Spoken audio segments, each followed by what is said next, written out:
எல்லோருக்கும் வணக்கம். இன்னைக்கு நம்ம பார்க்கக்கூடிய சப்ஜெக்ட், ஒரு கல்பம் என்பது உண்மையில் 5000 வருடம் தானா? ஒரு ஆத்மா இதை பத்தி கேள்வி கேட்டிருக்காரு. அதாவது கரெக்டா 5000 வருஷம் தான் ஒரு கல்பமா, அதுக்கு மேல இருக்கிற மாதிரி ஃபீல் பண்றனே அப்படின்னு கேட்கிறாரு. அவருக்கு தான் இந்த வீடியோல பதில் சொல்ல ட்ரை பண்றோம். பக்தியில் என்ன சொல்றாங்க அப்படின்னு பாத்தீங்கன்னா, கலியுகமே 40,000 வருஷம் அப்படின்றாங்க.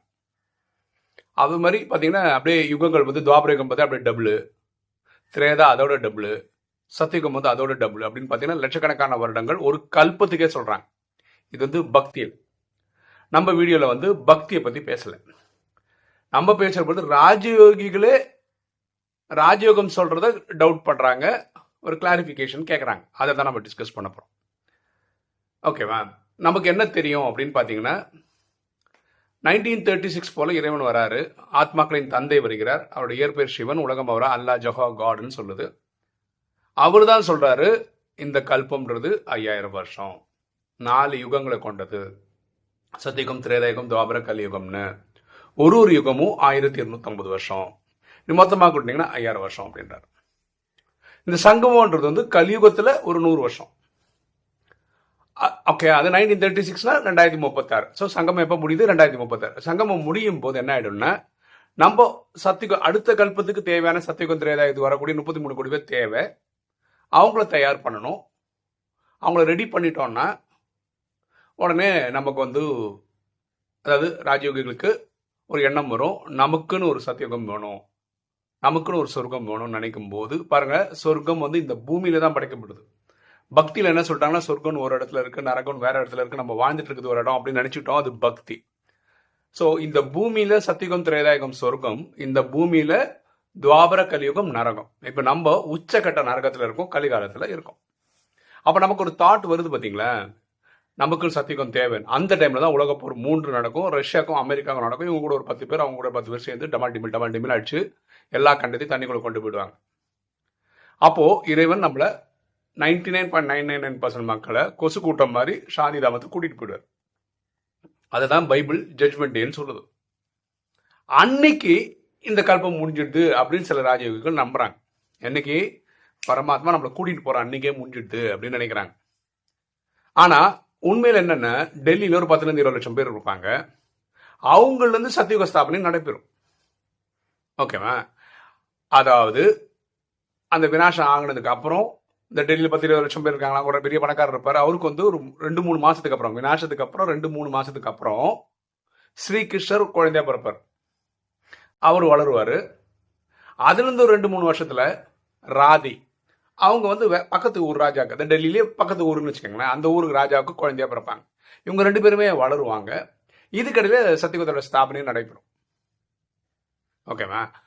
இவங்க 2 பேர் திருமணம் ஆகிற நாள் தான் என்னது? சத்தியுகத்தோட முதல் நாள். ஓகே, அப்போ மக்கள் என்ன நினைக்கிறாங்க, சில ராஜ்யங்களோட தாட் என்னன்னா, இந்த 10-20 லட்சம் பேர் இருக்காங்களா, சத்தியுக ஸ்தாபனை நடைபெறுதா, ஸ்ரீகிருஷ்ணன் வளர்ந்து வராரா, அந்த நாட்கள்லாம் இவங்க வந்து எக்ஸ்ட்ராவா எடுத்துக்கிறாங்க.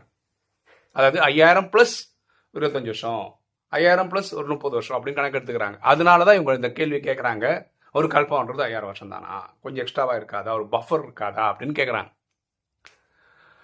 ஓகேவா? ஸோ இதுல நம்ம புரிஞ்சுக்க வேண்டிய விஷயம், நிறைய பேர் தப்பா புரிஞ்சுக்கிறது எப்படின்னா, 36ஓட கலியுகமும் முடிஞ்சிடுது அப்படின்னு நினைக்கிறாங்க. அப்படி கிடையாது. கலியுகன்றது 1250 வருஷம் தான், டவுட் கிடையாது. சங்கமம் 100 வருஷம் தான், அதுலயும் டவுட் கிடையாது. ஆனா எது கிடையாதுன்னா, கடைசி 100 வருஷம் இந்த சங்கமம் கிடையாது. சங்கமம் முடிஞ்சு ஒரு 25 வருஷம் அல்ல 35 வருஷமும் கலிகாலம் தான். தயவுசெய்து புரிஞ்சுக்கங்க. அப்போ இந்த கலிகாலன்ற 1250 வருஷத்துல இந்த சங்கமம் 100 வருஷமும் கணக்கு வரும். அந்த ஸ்ரீகிருஷ்ணர் பிறந்து அரியணை ஏறாரு பார்த்தீங்களா, அதுக்கு முன்னாடி நாள் வரைக்கும் அது கலியுகத்தினுடைய நாட்கள் தான். இந்த கணக்கு அவங்க எடுக்க மறக்கிறதுனால தான் அவங்க என்ன சொல்றாங்க, 5000 பிளஸ் எக்ஸ்ட்ராவா இருக்குமோ அப்படின்னு கேட்கறாங்க. இது எப்படி நம்ம புரிஞ்சுக்கிறது? இதுக்கு என்ன ப்ரூஃப் அப்படின்னு பாத்தீங்கன்னா, பரமாத்மா ராஜயோகத்துல சொல்றாரு, சத்தியுகத்துல வந்து 8 பிரிவு இருக்கு, அதனால 8 லட்சுமி நாராயணன் வராங்க.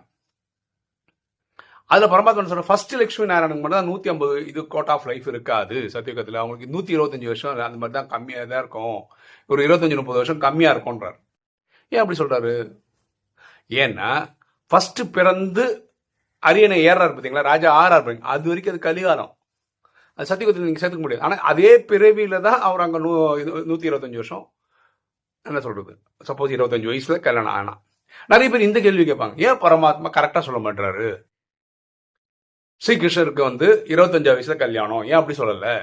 சில வானிலை 25ன்னு சொல்றாரு, சில வானிலை 30ன்றாரு, சில வானிலை 35ன்னு சொல்றாரு. நான் இதே படிச்சிருக்கேன், நானே படிச்சிருக்கேன். இந்த 15 வருஷம் வானில ஆகஸ்ட் வந்தால் தான் 15 வருஷம் முடிக்கிறேன். சில வானிலை இப்படி பரமாத்மா 25 வருஷத்துல ஒரு கல்யாணம் ஆகாதான்னு சொன்னது படிச்சிருக்கேன், 35 ஆகாதான்னு கூட நான் படிச்சிருக்கேன். அப்போ பரமாத்மாக்கே கன்ஃபியூஷனா? கிடையாது. பரமாத்மா நம்மளுடைய உடல் சம்பந்தப்பட்ட எதையும் கவலைப்படுறதே கிடையாது. புரியுதுங்களா? ரெண்டாவது, இந்த டிராமால நமக்கு தேவையான தேவதைகள் தான் உள்ள வரணும். பாக்கி எல்லாரும் இந்த டவுட்டு கிஃப்ட்னு சொல்லிட்டு வரவே கூடாது. பரவாயில்ல, உங்க ஈஸ்வரனே கரெக்டா தப்பு சொல்றது கிடையாது, தப்பு தப்பா சொல்றாரு, ஒரு இடத்துல எப்படி சொல்றாரு. அதே மாதிரி எப்படி தெரியுமா சொல்லுவாரு, ஸ்ரீகிருஷ்ணருக்கும் ராதிக்கும் ஒரு 2 to 4 வயசு டிஃபரன்ஸ் இருக்காது அப்படின்னு சொல்லுவார். ஏன் கரெக்டாக சொல்ல வேண்டியதானே? 2 வயசு தான் டிஃபரன்ஸ் சொல்ல வேண்டியதானே? ஏன் 4 வயசு தான் டிஃபரன்ஸ் சொல்ல வேண்டியதானே? ஏன் இப்படி ஒரு சாய்ஸ் மாதிரி கொடுக்குறாரு? 2 to 4 வயசு ஏன் டிஃபரன்ஸ் இருக்குன்னு ஏன் சொல்லக்கூடாது? அவர் நம்மளுடைய அந்த உடலுக்கான ஆயுசை பற்றி அவர் கவலைப்படுறதே கிடையாது. அதுதான் பரமாத்மா ஆத்மாக்களின் தந்தை தான், இந்த சரீரத்தோட தந்தை கிடையாது. இதில் பியூட்டி என்ன, சரீரத்தோட தந்தையும் இருக்காங்கல்ல. என்னோட நண்பர் ஒருத்தர், என் கூட படித்தவர், அவங்க ஆக்சுவலாக அண்ணன் தம்பி மட்டுமே 7 பேர். Okay ma'am. அவங்க அப்பா, நாம் ஞாபகம் இருக்குது, ஸ்கூல் படிக்க வரும்போது 7th standard 8th standard படிக்கும்போது அவர் வருவார் ஸ்கூலுக்கு. அவங்க அப்பா வருவார் ஸ்கூலுக்கு ஃபீஸ் கட்டுறதுக்கு. பியூட்டி என்ன தெரியுமா, பெரிய பையனை மட்டும் கூப்பிடுவார். டே, யார் யார் எத்தனை ஸ்டாண்டர்ட் படிக்கலாம்னு சொல்கிறான்னு அவர்.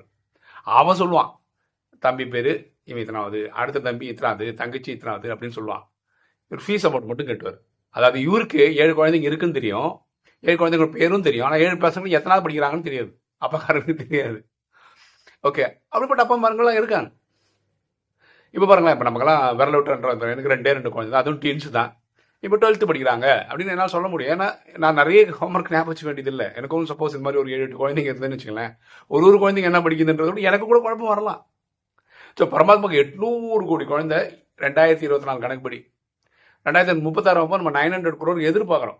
பரமாத்மா எங்கேயும் சொன்னதில்லை மேக்ஸிமம் நம்பர் என்னன்னு.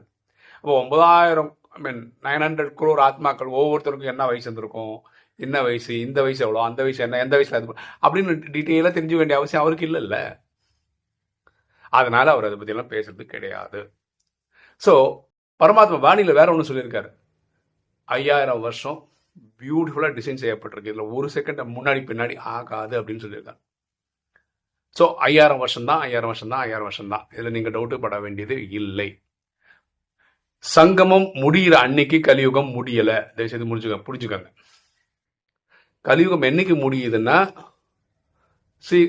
ஸ்ரீகிருஷ்ணனுக்கும் ராதிக்கு கல்யாணம் ஆகுது பார்த்தீங்களா, அதுக்கு முன்னாடி நாள் முடியுது.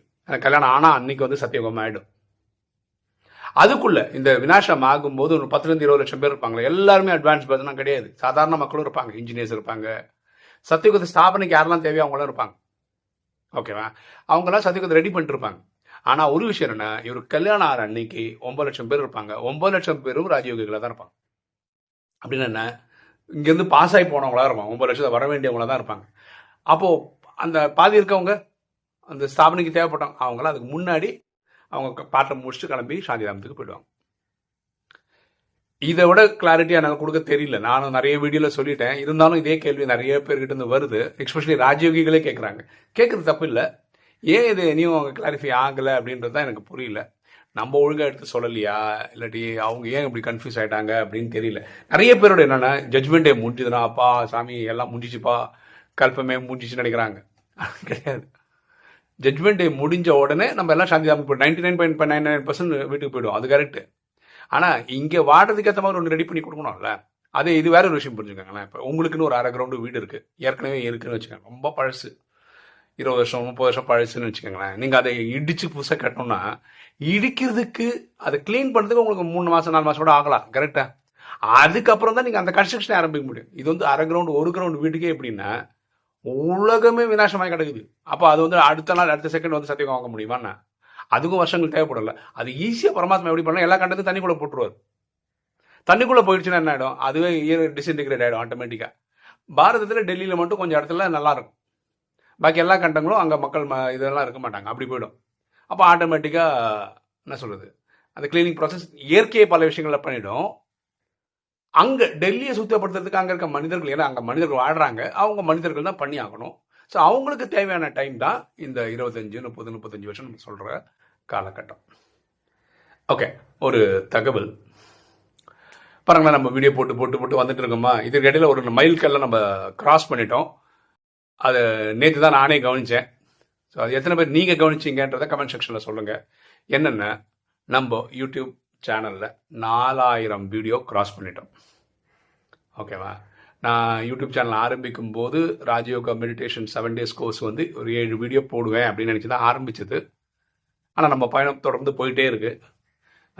யூடியூப் ஸ்பேஸ்லேயே வந்து 8 வருஷம் ஆகிடுச்சு. நான் ராஜயோகம் கற்றுக்கிட்டே இந்த ஆகஸ்ட் வந்தால் நான் 15 வருஷம் முடிக்கிறேன். அதில் வீடியோ கணக்கில் பார்த்திங்கன்னா 4000 வீடியோ நம்ம போட்டுறோம். ஸோ இது வரைக்கும் நான் வந்ததுக்கு உங்களுடைய சப்ஸ்கிரைபர்ஸோடைய பங்கு ஜாஸ்தி.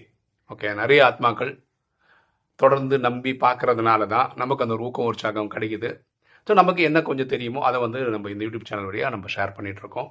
ஸோ இது ஒரு சந்தோஷமான செய்தி. அதாவது நம்ம 4000 வீடியோவை கடந்து விட்டோம். ஓகே, இன்றைக்கி வீடியோ உங்களுக்கு பிடிச்சிருக்கும் நினைக்கிறேன். லைக் பண்ணுங்கள், சப்ஸ்கிரைப் பண்ணுங்கள், ஃப்ரெண்ட்ஸ் சொல்லுங்கள், ஷேர் பண்ணுங்கள், கமெண்ட்ஸ் போடுங்க. தேங்க்யூ.